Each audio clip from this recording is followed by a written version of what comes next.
नहीं देते कि मैं किसी से नहीं कहता। अगर आप साधारण प्रश्न करते उसका उत्तर लेते। आपने पहले अपना परिचय दिया कि मैं एक वैष्णव हूं, अभी फंस गए आप। आपने वैष्णव चिन्ह ही नहीं धारण किए।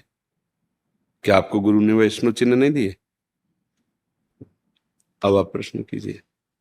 प्रभु, मेरे मन में एक उलझन रहती है कि प्रभु की पहली वास्तविक। बात, गुरु आज्ञा से नहीं चलोगे ना, तो एक उलझन क्या, वो उलझन का स्वरूप ही बैठा हुआ है मन।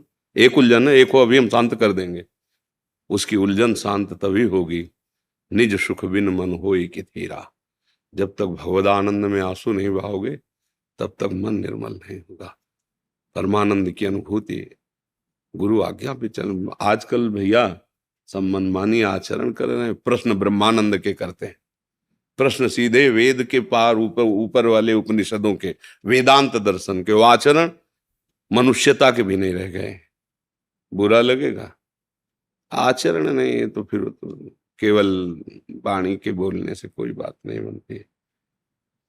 नाम जप कीजिए, गुरु आज्ञा पे रहिए, प्रभु के दासत्व से युक्त रहिए, अभी सुख मिल जाएगा। सुख छाती फट जाए अगर गुरु कृपा से संभले ना, हृदय गति रुक जाए, ऐसा भगवान सुख समुद्र है। अब 0 वाट में अगर 11,000 वाट बिजली छोड़ दी जाए तो दशा क्या होगी?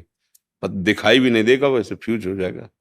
ये प्राकृतिक सुखों में ही मतवाला होने वाला हमारा हृदय परमानंद में फट जाए, इसकी ताकत नहीं। इसीलिए मंत्र, नाम, गुरु सेवा, गुरु कृपा, आचार्य कृपा और दुख सुख दोनों मिलते मिलते इतना मजबूत कर दिया जाता है हृदय, तब वो उस आनंद के सहने योग्य होता है। अरे नाम जप करो, अच्छे पवित्र आचरण करो, गुरु आज्ञा में रहो, फिर देखो कोई प्रश्न बचता है क्या? बताओ आप, कोई प्रश्न बचेगा क्या? भैया सीधी बात है, 2 प्रकार के कर्म सबसे जबरदस्ती होते रहते हैं। जबरदस्ती का मतलब माया के 3 गुण, सतोगुण, रजोगुण, तमोगुण, वो आपको बलात् प्रेरित करते रहेंगे। तीनों गुण अपना प्रभाव दिखाते रहेंगे, शुभ और अशुभ, पाप और पुण्य, 2 ही प्रकार के कर्म होते हैं। गुरु कृपा इन दोनों से निकालती है। भजन कोई शुभ कर्म के अंतर्गत नहीं आता। भजन त्रिगुणातीत है। प्रभु त्रिगुणातीत हैं तो नाम त्रिगुणातीत है, धाम त्रिगुणातीत है, भगवान की लीला रूप सब त्रिगुणातीत है। सच्चिदानंद रूपाय, रूप का गया ना, उनका नाम सच्चिदानंद, उनका रूप सच्चिदानंद, लीला सच्चिदानंद, धाम सच्चिदानंद। भाई जब तक ये 2 कर्म होते रहेंगे शुभ अशुभ, तब तक द्वंद्व होता रहेगा, सुख और दुख, हर्ष और शोक, अनुकूलता और प्रतिकूलता, निंदा और सम्मान, प्रशंसा होता ही रहेगा, रोक नहीं सकता कोई। इसका परिणाम है। बोलो इसी में तो हम सब है।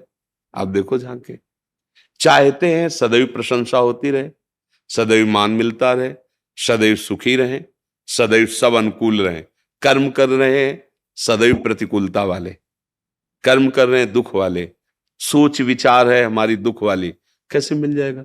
आप विचार करके देखो, कैसे कैसे आपको सुख मिल जाएगा? अगर बम्बूल बोओगे तो कलमी आम थोड़ी खा लोगे, कांटे उसमें दिखाई देंगे। भाई सच्ची बात, तुम कर्मभूमि में आए हुए हो, भारत कर्मभूमि है, मृत्यु लोक कर्मभूमि है। जैसे विचार करोगे वैसा ही संकल्प बनेगा, जैसा संकल्प बनेगा वैसी क्रिया होगी, और जैसी क्रिया होगी वैसा परिणाम। अवश्यमेव भोक्तव्यम कृतम कर्म शुभाशुभम। बस मन को अगर शांत करना है तो एकमात्र भगवान के भजन से शांत होगा। सब करके देख लो। आप लोग तो संसार में हो, विचार करके देखो, जिस बात के लिए हमारा हृदय कहता है कि एक बार ऐसा कर लेता, वो लाखों बार लाखों लोग कर रहे हैं लेकिन अशांत है। इसका मतलब मेरी बुद्धि, मेरा मन मेरे को धोखा दे रहा है। तो अब बताओ, बिना भजन के मन आज तक किसका शांत हुआ है? सब भोग भोग लो। जो हम सोचते हैं कि अगर इतना इतना हो जाए तो मौज में हो जाए, उससे अधिक किसी के पास है, और वो मौज में नहीं है, वो भी चिंतित है, वो भी दुखी है, वो भी अशांत है। मतलब आप लोग तो शायद ऐसे लोगों से ना मिले हो। अब अपने तो बचपन से बाबा जी रहे, तो ऐसे ऐसे लोगों से मिले ना, 20-20 कारें उनके साथ चल रही हैं सब, और आके जब बैठे एकांत में सबको बाहर कर दिया, फिर जब रो के बोले ना, तब अंदर से हंसते थे कि हाँ, हमारे शास्त्रों में जो ऋषियों ने कहा है वो सही कहा है। गोस्वामी तुलसीदास जी सरल भाषा में कह रहे हैं, तब लगी कुशल न जीव कहूं, सपने हूं मन विश्राम, जब लगी भजत न राम कहूं, शोक धाम तज काम। उर्दू में नहीं कह रहे हैं, कोई विदेशी भाषा में नहीं बोल, सीधे हिंदी में बोल रहे हैं। तुम्हारे को तब लग न कुशल होगा, न मंगल होगा, न मन स्वप्न में भी शांत विश्राम होगा, जब लग तुम इस शोक धाम कामनाओं का त्याग करके भजन नहीं करोगे। भजन के बिना, हमारे यहाँ श्री हित ध्रुवदास जी बहुत बड़े प्रेमी रसिक महापुरुष हुए, उन्होंने कहा, जो चाहत है नित्य सुख अर मन को विश्राम, हित ध्रुव हित सो भजत रहू, पल पल श्यामा श्याम, श्यामा श्याम, श्यामा। अभी सुख मिल जाए। यदि नित्य सुख चाहते हो, मन का विश्राम चाहते हो, हर प्रश्न का उत्तर समाधान चाहते हो, नाम जप करो। जो नाम प्रिय हो, जो गुरु जी ने दिया हो, उस नाम बिना बारी मथे घृतोए बर सिकता ते बरु तेल, बिनु हरि भजन न बहुतरी, यह सिद्धांत पेल। चाहे जितने प्रश्न कर लो, चाहे जितने उत्तर दे लो, जब तक नाम जप नहीं करोगे तब तक बात नहीं। समझ में आ रहा है जी?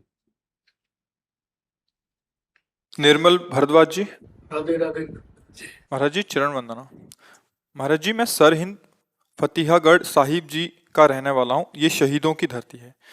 महाराज जी, जब सारी सृष्टि और प्रकृति भगवान ने प्रकट की है, अपने स्वरूप में शिव जी और ब्रह्मा प्रकट किए हैं, राक्षस देवता समुद्र मंथन कराया, अमृत देवताओं को दिया, मदिरा राक्षसों को दी। जो जीव आत्मा है वो भगवान की चेतना और शक्ति से चलती है। फिर मन बुद्धि और इंद्रियां जड़ शरीर की अधीन कैसे हो सकती हैं? और ये भी तो उन्हीं के डिपार्टमेंट है, अलग है क्या?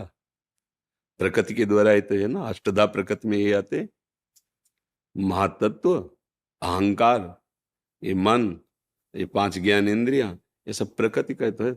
एकमात्र परांश भगवान का जो जीव है, जिसे माया में आसक्त होने के कारण जीव कहा गया, अन्यथा सब प्रकृति ही तो है।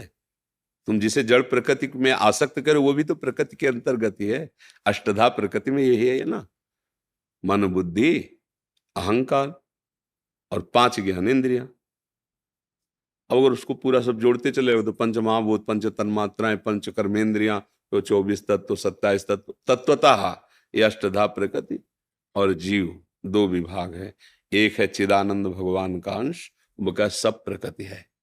ये जो मना खष्टान इंद्रियाणी प्रकृति स्थानी कर सती, तो प्रकृति के ही प्रकृति में आकर्षित हो रहे। परमात्म तत्व भूल गया अपने को, अपने स्वरूप को, और प्रकृति को अपना स्वरूप मान लिया। बस यही अज्ञान छा गया। ये सब प्रकृति है ना, इसको अपना स्वरूप मान लिया। अंतःकरण को मैं मान लिया। मन मांगता है जो, वो मैं मांग रहा हूं। मन राजी तो मैं राजी, मन नाराज तो मैं नाराज, मन नहीं लगता तो मुझे नहीं अच्छा लगता। इतना तन्मय हो गए, इसे अज्ञान कहते हैं।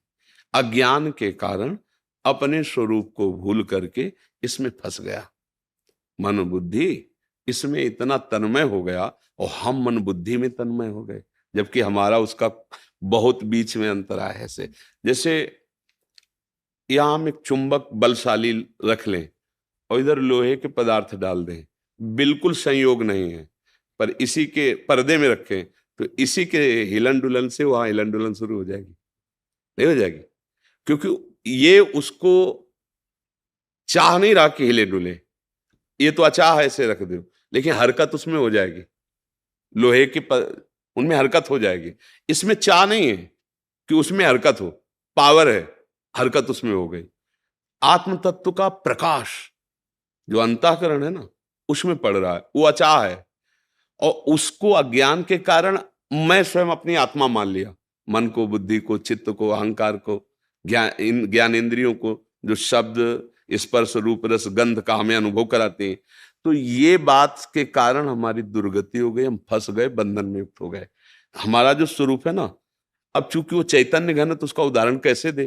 तो अकर्ता है, वो अचाह है, वो अविनाशी है। जो मैं हूं ना, वो अचाह है, उसमें कोई चाह नहीं। अकर्ता है, उसमें कोई क्रिया नहीं। वो अविनाशी है, वो एक है, वो नित्य है, शाश्वत है। अब ये तो भूल गए।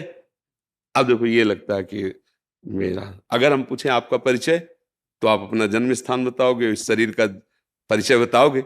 आप परिचय अपना भूल चुके ला। शीशा में देखते हैं तो हम ये थोड़ी देखते हैं कि ये शरीर हमारा एक कपड़ा है, हम तो अलग है ना।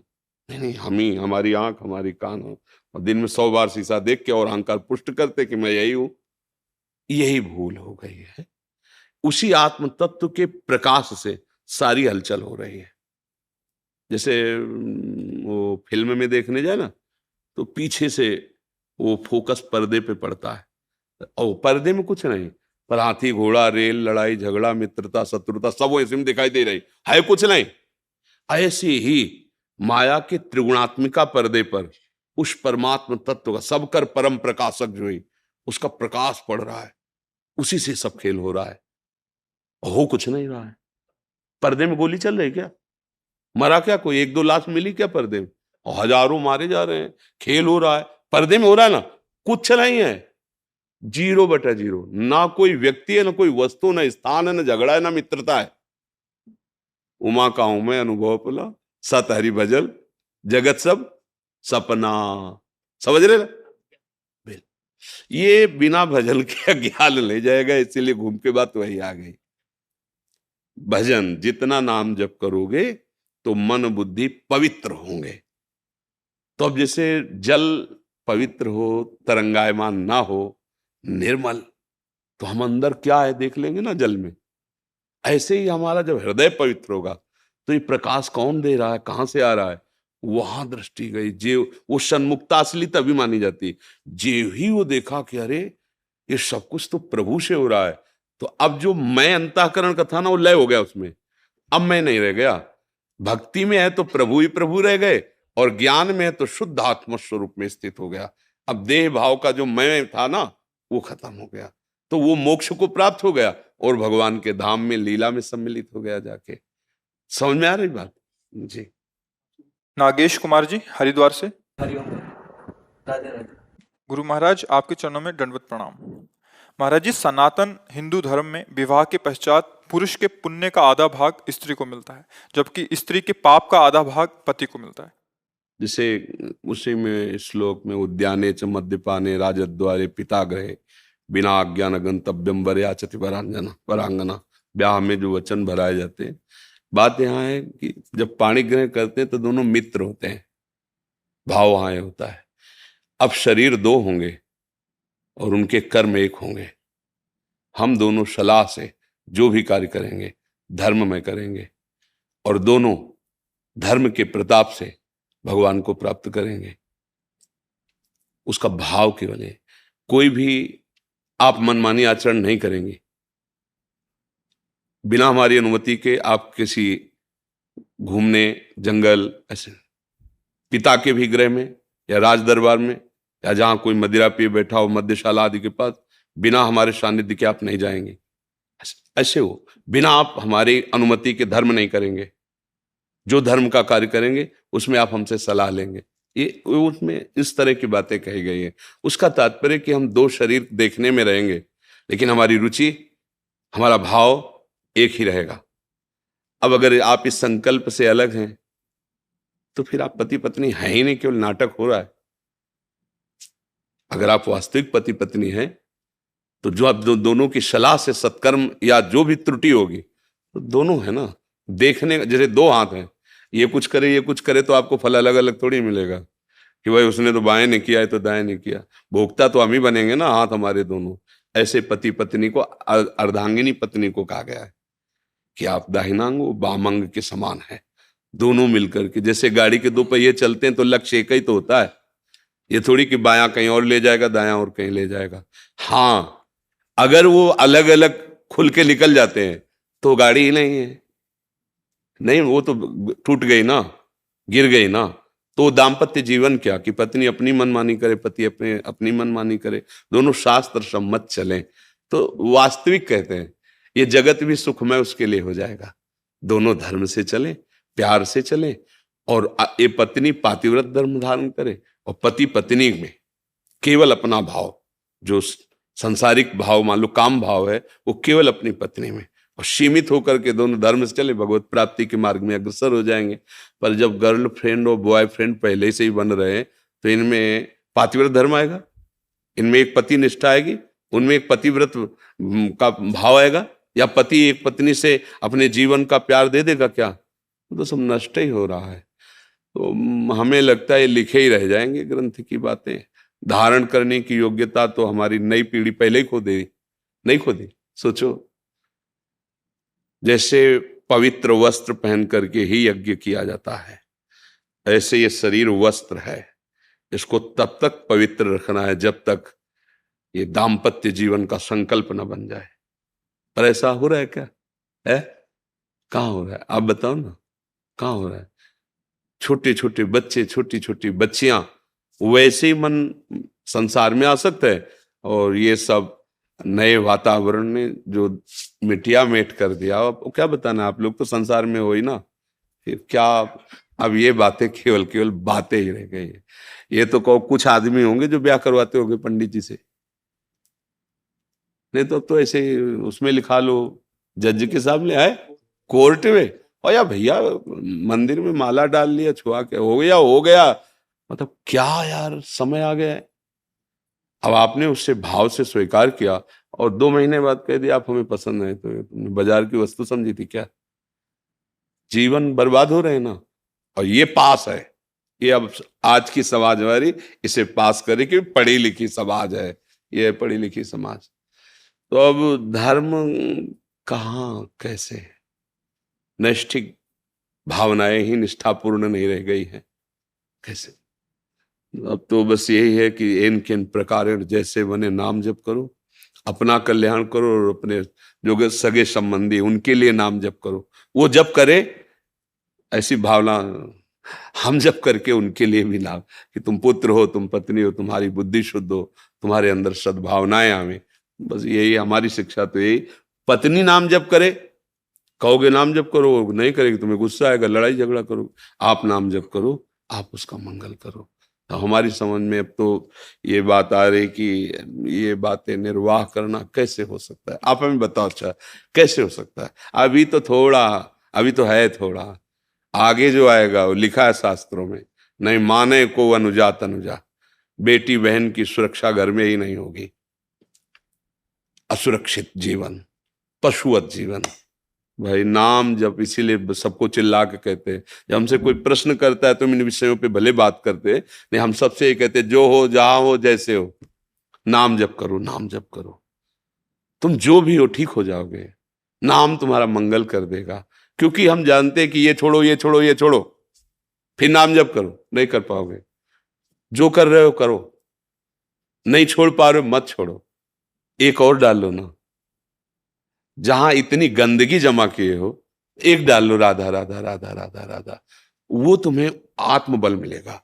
तब तुम अपने आप सब छोड़ दोगे, ग्लानि होगी। आप एक नवयुवक कभी कल या परसों था, वो रो के कह रहे थे, बड़े अच्छे पोशाक में थे, रो के कह रहे थे कि मुझे अब रोज ग्लानि होती कि मैंने ऐसे ऐसे काम किए, मैंने ऐसा ऐसा खान पान किया, महाराज जी कैसे क्षमा होगा, मेरा हृदय जल रहा है। हम कहा यही क्षमा हो रहा है, देखो ना नाम ने कैसा किया, कि जो पूर्वकृत कर्म है उनके प्लस जो प्रति जो पश्चाताप, ग्लानि, यही सबसे बड़ा उत्तम उन्नति का मार्ग है। तो देखो, अब कहें आप ये छोड़ो ये छोड़ो, आपको कैसे छोड़े? राधा राधा जपना शुरू करो, अब ये आपको पावर देगा, तो अपने आप सब छूटता चला जाएगा। फिर उसका जो परिणाम है वो भस्म हो जाएगा आपकी जलन से। यार कितना मैं नीच हूं, कैसा अधम हूं, ऐसा क्यों किया, ऐसा, हे भगवान क्षमा कर दो। कभी नहीं करेंगे, हो गया क्षमा। जो हृदय जलन होता है ना, वो शांत हो जाता है। तो इसलिए भाई जहां तक हो सके इन सब विचारों को छोड़िए, नाम जप कीजिए, और पत्नी में भी भगवत भाव रखिए, परिवार में भी भगवत भाव रखिए, और अपने कर्तव्य का ध्यान रखिए कि मेरा पत्नी के प्रति क्या कर्तव्य है, मेरा धर्म क्या है, उसका धर्म क्या है। उसके विषय में ये समय के अनुसार अगर तुम शिक्षण देने चलोगे तो तुम अपने धर्म को खो दोगे, फिर तुम्हें क्रोध आ जाएगा, फिर तुम उससे जलन पैदा करने वाला व्यवहार करने लगोगे, और हो सकता है क्रोध में हिंसा आदि दोष बड़े बड़े हो जाते हैं। इसलिए हमारी प्रार्थना है, हम अपने कर्तव्य, हमारी पत्नी आई है हमारे पास, मेरा उसके प्रति क्या कर्तव्य, बस। आप कभी दुखी नहीं हो सकते। वो जो करे, मालिक है ना, ईश्वर है ना, उसका मन ही उसको दंड देने लगेगा। शांत भाव से, अगर वास्तविक सुख लेना है तो सिर्फ अपने कर्तव्य पर ध्यान देना है। ये पुत्र है, मेरा कर्तव्य इसके लिए क्या है, ये पिता है, मेरा कर्तव्य इसके लिए, उनका मेरे प्रति क्या व्यवहार है ये नहीं देखना। ये देखोगे तो कर्तव्य निर्वाह कर ही नहीं सकते, मेरी बात मान लेना। अगर मरीज का व्यवहार क्या है डॉक्टर के प्रति ये देखे ना, तो कभी वो डॉक्टर ही नहीं कर पाएगा। वो अपने कर्तव्य को देखता है, तो रो चिल्ला लात मार हाथ मार बांध इसके हाथ पैर और ऑपरेशन करता है, इंजेक्शन लगा देता है। बस अपने को ये समझना है जैसे पागल खाने में हो ना, और डॉक्टरी करनी हो तो कहीं से भी थप्पड़ पड़ सकता है, कहीं से भी गाली मिल सकती है, पर वो पागल है, उन्हें में सुधारना है। ऐसे चलना होगा भैया, कलयुग है। अब का जो स्वभाव स्वरूप आएगा वो तुम्हारे अनुकूल नहीं आएगा, तुमको देखना है अपने कर्तव्य को। अगर ऐसे चलोगे तो ठीक हो जाएगा। क्यों, इसमें कोई तर्क है? ईशा जी पूना से। श्री हरिवंश महाराज जी, आपके चरणों में कोटि कोटि प्रणाम। महाराज जी, आपकी अहेतुक कृपा से ही हमें आपसे मिलने का अवसर प्राप्त हुआ है। हमें आपका सानिध्य खोने से बहुत डर लगता है, प्राण व्याकुल हो जाते हैं जब एक दिन भी बिना आपके वचनों को सुना से गुजरता है। हमारे लिए आप ही प्रियतम है। क्या एक शिष्य अपने गुरु की थोड़ी प्रतिकूलता नहीं बांट सकता? मतलब उनके शरीर पे जो ऐसे कष्ट आ रहे हैं वो शिष्य। अभी गुरु को जाना ही नहीं, इसलिए ऐसा है। अगर गुरु को जान जाओगी तो गुरु अनुकूलता और प्रतिकूलता दोनों से परे है। जो गुरु तत्व है, जो गुरु है, अगर अनुकूलता में तो जो अनुकूलता प्रतिकूलता ये द्वंद्व है, वो गुरु द्वंद्वातीतम। गुरु की जब महिमा का वर्णन किया गया ना, ब्रह्मानंदम परम सुखदम केवलम ज्ञान मूर्तिम द्वंद्वातीतम गगन सदृशम, आकाश की तरह। गुरु द्वंद्व से परे है। द्वंद्व सुख दुख, मान अपमान, लाभ हानि, अनुकूलता प्रतिकूलता, जन्म मरण, गुरु इनसे परे है। जब गुरु की प्रियता हृदय में जागृत हो तो गुरु की बात मानना, यही सबसे बड़ी गुरु की सेवा है। हमें कभी कोई दुख नहीं है, सच्ची बात कहते हैं। अब ये शरीर जो रचा है पांच भौतिक है, अब इसकी किडनी फेल है तो अब दर्द होना, परेशानियां आना, ये सब इसका विषय है। हम ये नहीं है, इसलिए हम इसके सुख दुख से ऐसे ही जैसे पड़ोस में आग लगी हो तो आंच, बस ऐसे ही। कैसी आंच? अब हम बोलते हैं, ओठ सूख रहे, प्यास लग रही, ज्यादा पिएंगे, डायलिसिस में परेशानी, किडनी में परेशानी, ये आंच है। अब अगर अभी बोलना ना हो, कोई सेवा नहीं, तो शरीर पड़ा, कोई परेशानी। ये बोल रहा है इसलिए कि ये बोलता रहे, इसलिए थोड़ा सोच भले हो, और इसमें भी कोई विक्षिप्त नहीं, कोई परेशानी नहीं। तो आप लोग कभी ये ना सोचे कि हम दुखी हैं, हम बहुत परेशान हैं, हम बहुत कष्ट में हैं। श्री जी के चरणारविंद की छाया में जो अपार सुख मिल रहा है, अगर 2 किडनी की जगह 1000 किडनी भी होती तो वो सुख थोड़ी पहुंचा देती। तो उस सुख के सामने कोई सुख नहीं है, और उस सुख के सामने कोई दुख नहीं है। तो अगर हम गुरु की सेवा करना चाहते हैं, गुरु को सुख पहुंचाना चाहते हैं, तो गुरु की आज्ञा मान ले बस। और ये लौकिक सुख हो, इसके लिए थोड़ी कि तुम शिष्य बने हो। अब जैसे कोई कहता है कि हम एक माला आपके लिए करते हैं, तो शेष माला किसके लिए करते हो? अरे भाई, तन मन प्राण गुरु को समर्पित है, तो एक माला सिर्फ हमारे लिए करते हो, और सब किसके लिए करते हो? बोले अपने लिए करते, तो तुम हो कौन? गुरु की समर्पित वस्तु हो तुम, तुम्हारा अस्तित्व ही नहीं रह गया। तुम्हारा अस्तित्व ही नहीं रह गया तब शिष्य होता है। अपना अस्तित्व ही नहीं तब शिष्य होता है। तो जब शिष्य का अस्तित्व नहीं है तो गुरु का है को प्रकृति का अस्तित्व रख करके उसमें सुखी दुखी होंगे। जो जिनके प्रभाव से जो उनकी शरण में आवे वो अपना अस्तित्व खो देता है और सच्चिदानंद तत्व को प्राप्त होता है, तो उनको कौन सा दुख सुख होगा? पर फिर भी व्यवहार में ऐसा किया जाता है, उनकी सेवा की जाती है, उनको भोजन दिया जाता है, वस्त्र पहनाया जाता है। पर अंदर से समझ लेना चाहिए कि हमारे गुरुदेव आनंद मूर्ति हैं, और गुरु जी ने नाम भी रखा है प्रेमानंद, देखा? तो प्रेमानंद को फिर कोई दुख दे सकता है क्या? हाँ, तो इसलिए हमारे दुख बांटने वाली बात ही नहीं, हमारे पास है ही नहीं दुख, है ही नहीं दुख। बोले किडनी हो, ये सब, ये शरीर का है, ये तो कभी भी छूट जाएगा, कभी भी किसी का भी ऐसा, ये मृत्यु लोक है ना भाई। देखो इसका पक्की बात, इसका कोई भरोसा नहीं है किसी के भी शरीर का। हमारी किडनी फेल है तो हम चल रहा है 15 16 18 जो वर्ष हो गए, तो ये कितने ऐसे जिनकी किडनी ठीक है 18 मिनट में चले जाते हैं।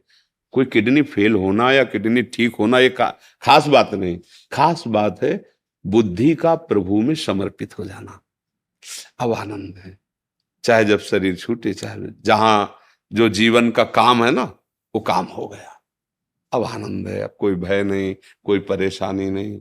जैसे ये शरीर को पार होना है वैसे उस समय पार करवा देंगे। तो इसलिए हमारे को यदि सुख देना है तो राधा राधा राधा राधा। हम जब आपको देखेंगे, आप संयम से चल रहे हैं, अच्छे आचरण कर रहे हैं, कोई नशा नहीं कर रहे, नाम जप कर रहे, तो हमें लगेगा कि इस शरीर को जो श्री जी अभी रखे हुए हैं सार्थक हो रहा है। 10 लोगों को 100 लोगों को सुख मिल रहा है, बस इस शरीर की सार्थकता यही है। बकाया हमें कोई दुख नहीं, हमें कोई इस संसार के जैसे आप प्रणाम नमस्कार हो, इससे कोई सुख नहीं। हम वहां से ना स्थिति होने पर भी चलते हैं। मना, इन्होंने 2 दिन के लिए अनाउंस कर दिया था 2 दिन नहीं आएंगे, हम नहीं रुक पाए। जब आए तो देखा कम से कम 1000 लोग खड़े होंगे यहां से वहां तक। पता है कि नहीं आएंगे, पहले ऐलान हो चुका है, एक दिन नहीं आए फिर भी खड़े हैं। तो जय पर जय कर सत्य स्नेहु सोते ही मिले न कर, हम नहीं रुक पाए। इन्होंने कहा हमने कह दिया, हमें सब झूठा बोलेंगे, तुमका अपनो परण विसार भगत को पूर्व परण निभाओ। अब तो चाहे झूठे कहो चाहे गाली दो, पर हम चलेंगे। आए, नाच रहे थे, उल्लसित हो रहे थे, प्रसन्नता दिखाई दे रही थी। रात्रि के 2:30 बजे हैं और वो खड़े हैं, पता है अलाउंस हो रहा है वो नहीं आएंगे, फिर भी खड़े हैं। क्या है? अब वो जब खड़े हैं तो हम कैसे चैन से बैठ सकते हैं? हम भी उसी मार्ग पे। तो हमारा चलना, हमारा बोलना, हमारा देखना, हमारा स्वीकार करना, हमारा हर विषय केवल इस बात पे है कि ये जीवन की सार्थकता आपकी मुस्कुराहट है। आप सुखी हो जाएं, आप सच्चे आनंद को प्राप्त हो जाएं, तो फिर हमें दुख कहाँ है? हमें कहाँ? अगर इसका हम दुख माने तो अभी व्हील चेयर पे हो जाएं। अभी सारा चिंतन का खेल होता है। तो वो चिंतन से ब्लड प्रेशर हाई होता है, नहीं होता? चिंतन से काम आया तो चिंतन में परेशान, क्रोध आया तो देखो कैसे आपका रूप बिगड़ जाता है। ऐसे ही चिंतन से अगर हम प्रियालाल का चिंतन कर रहे, शीतल हृदय, आनंद है, मृत्यु खिलौना लग रही, अभी संसार का चिंतन होने लगे, अभी सब गड़बड़ हो जाए। वही बात आपको बार बार सबसे कहते हैं, नाम जप करो, भगवद आश्रित रहो। ये जीवन एक धरोहर की तरह है, प्रभु ने तुम्हें दिया है। अब इसको अगर तुम इधर उधर खर्चा कर देते हो तो बेईमानी मानी जाएगी और आपको दंड मिलेगा। मालिक की चीज मालिक तक पहुंचा दे। कबीरदास जी कहते हैं, चदरिया जैसी की तैसी रख देनी, जैसी दी थी वैसे ही वापस कर दी, मुक्त हो गए। गंदी कर दी तो फिर गंदे आचरण करना, गंदा भाव त्याग करो, नाम जप करते सच्चाई से चलो। देखो मन अगर खराब होता है तो गृहस्थी धर्म में पत्नी है, मतलब वो सब लीलाएं हैं ना, तो कौन कहता बाबा जी बन जाओ भाई? अगर मन खराब हो रहा है तो भगवान ने वो भी मार्ग बनाया, वो ऐसे चलो जैसे गृहस्थ धर्म में, और नाम जप करो। अगर विरक्ति ले ली तो किसने कहा था? आपने ही तो ली है। तो फिर प्राणपन से निर्वाह करो। 2 मार्ग हैं हमारे प्रभु के, तो कच्चे मत रहो। इधर चलो तो सच्चे रहो और इधर चलो तो सच्चे रहो, भगवान मिल जाएंगे। दोनों मार्ग जाते एक ही जगह है। जहां हमें जाना है वो आनंद समुद्र भगवान है, प्रिया प्रीतम है। दोनों मार्ग से हम पहुंचते हुए, चाहे गृहस्थी से जाए चाहे विरक्ति से। कमजोर मन है, नहीं चल सकते तो गृहस्थी में चलो, उसमें तो सब सुविधाएं हैं, पर चलना भगवान के पास ही है, ये ध्यान रखना। वो तुम्हारा घर नहीं, वो तुम्हारा परिवार नहीं, वो साथी मिले कुछ समय के लिए, तो क्योंकि तुम अकेले नहीं रह सकते। अगर विरक्त हो तो केवल भगवान की तरफ। अगर ये बातें समझ में आ जाए तो अभी आनंद है। जाना सबको है, कोई तुम्हारा नहीं है, कोई तुम्हारे पास नहीं टिकेगा, तुम्हारा शरीर भी तुम्हारे साथ ले टिकेगा। केवल आए हो अपना काम बनाने के लिए, बना लो तो बना लो और बिगाड़ लो तो बिगाड़ लो भैया। राधा वल्लभ लाल। सबसे प्रार्थना है, सब प्रश्नों का एक उत्तर, राधा राधा राधा। जैसे बने वैसे नाम जप करते रहो। जो तुम छोड़ पाओ छोड़ दो, ना छोड़ पाओ पकड़ ले, राधा राधा राधा राधा। देखे तो छोड़ना बड़ा कठिन है भैया, छोड़ पाओ तो छोड़ दो, ना छोड़ पाओ तो ये पकड़ तो ले ना, पकड़ना तो सहज है ना, राधा राधा राधा। ये सब जो छोड़ना चाहिए वो छुड़ा देगा, जहां पहुंचाना चाहिए वहां पहुंचा देगा। बस राधा राधा राधा जीवन का सार। बस मान लो हमारी बात, कुछ लेना न देना मगन रहना। आपको आनंद प्रदान करने के लिए कह रहे हैं कि मान लो हमारी बात, है ना। हमारी प्रार्थना है कि अगर आप जीवन में उन्नति चाहते हो, सुख चाहते हो, आनंद चाहते हो, तो दुख सुख की परिस्थितियों को सहते हुए बस राधा राधा राधा राधा, क्योंकि ये पीछे का हिसाब है, ये अभी का नहीं है। उसको अभी से मत जोड़िए। अब जो राधा राधा कह रहे नई फसल है, इसको काटने के लिए समय चाहिए। तो अभी जो पिछली फसल उसको चुपचाप भोग लो, वो तुम्हारी की हुई है, और राधा राधा राधा राधा निकल चलो। अपने लोग क्या होते हैं, वर्तमान की स्थिति को अभी के भजन से जोड़ते हैं कि 10 दिन हुए हम वृंदावन गए, भजन शुरू किया, लेकिन देखो ये दुख आ गया, क्या लाभ मिला। भैया ये पुरानी पुरानी फसल है, उसको चुपचाप भोग लो, भोगना पड़ेगा। अब ये तुम्हारी नई फसल है जो प्रकाशित करेगी, आनंद प्रदान करेगी। जय श्री राधे महाराज जी। महाराज जी, मुझे मेरी पत्नी के प्रति बिल्कुल भी आकर्षण नहीं आ रहा, दूसरी स्त्रियों के प्रति मन आकर्षित होता है। नहीं मन को होना समझाना, चाहिए। नहीं, किसका समझाते प्रश्न है? समझाते थक गया। हाँ नहीं, बिल्कुल नहीं होना चाहिए बच्चा। खास बात समझो तुम, देखो अब खास बात ये है कि ये चमड़ी का खेल है। यहाँ मलाशय मूत्राशय, कुछ खास बात कहीं सोने के नहीं लगे अंग, कहीं हीरा जवाहरात के अंग नहीं बने, सब मांस के बने और सब मलमूत्र के द्वार हैं।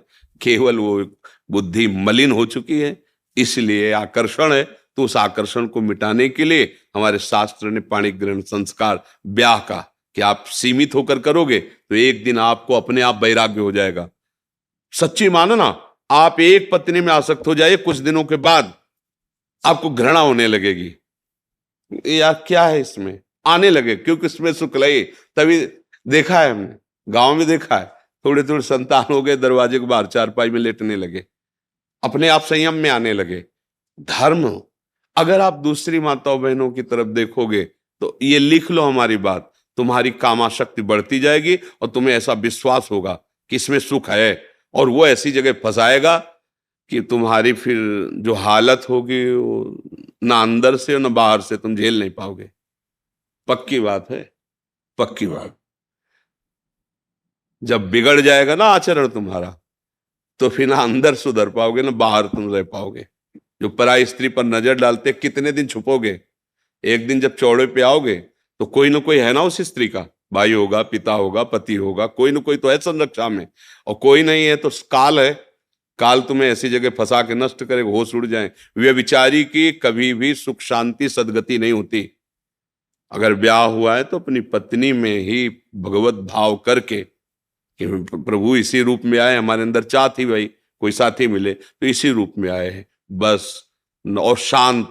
ये उद्दंडता अगर बनी रही तो दुर्गति पक्की है, पक्की। इसलिए मतलब ये नेत्र चराना बंद करो, ये नेत्रों को जो चराना होता है ना, हाँ ये दैवी शक्ति है। जितना बुरा देख करके सोचोगे उतने तुम्हारे सुकृत नष्ट हो जाएंगे और आगे तुम्हें दुख मिलेगा पक्का।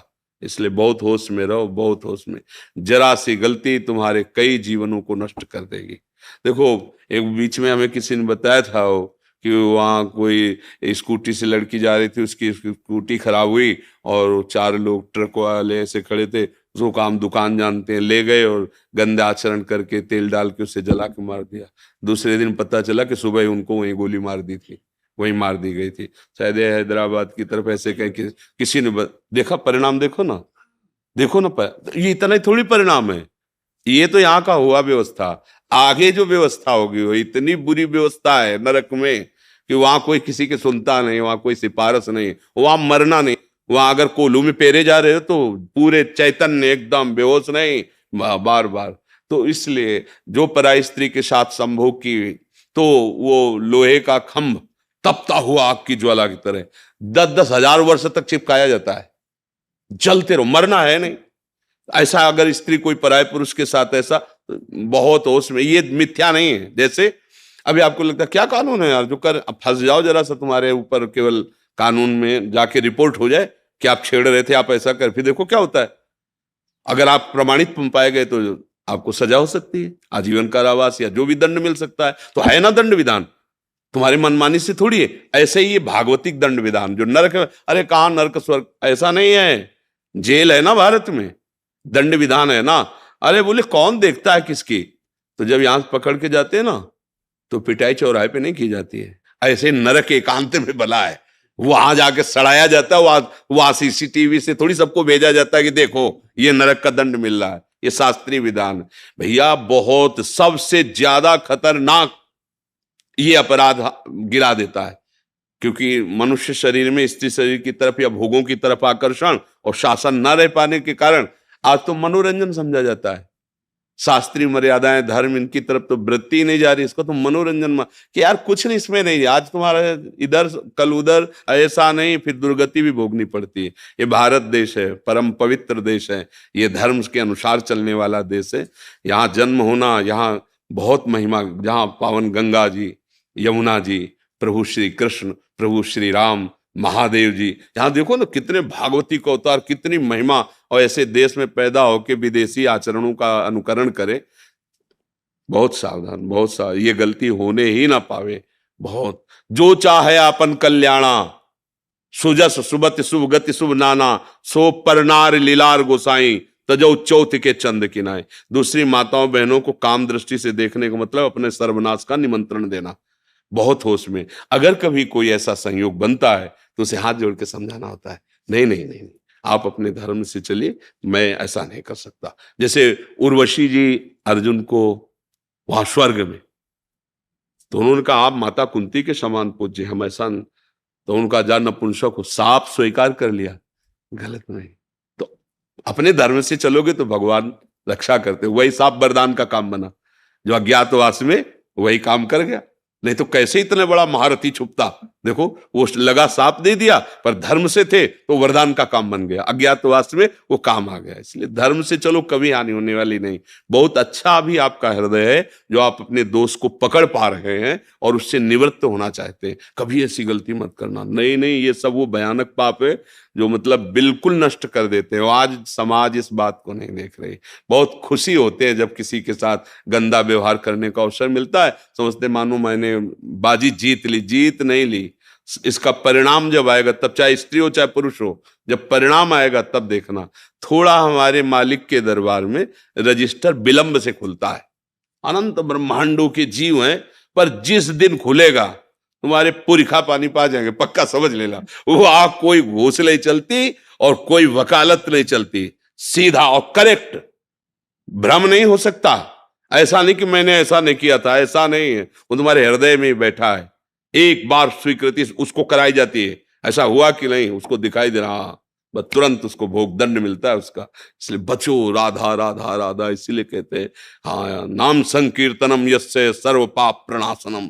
जिनका नाम कीर्तन करने से सारे पाप नष्ट हो जाते हैं। सबसे गलतियां होती हैं, प्रभु क्षमा भी करते हैं। तो राधा राधा नाम जप करो, कभी ऐसा नहीं। माताओं बहनों की तरफ ये देवी शक्ति है, जो अपने पाणी ग्रहण करके धर्म के अनुसार स्वीकार किया वही भाव रखो। नहीं ब्याह हुआ तो संयम से रहो, भजन करो, मुक्त हो जाओ। भगवान ने मनुष्य जीवन भोगों के लिए नहीं, भजन के लिए दिया है।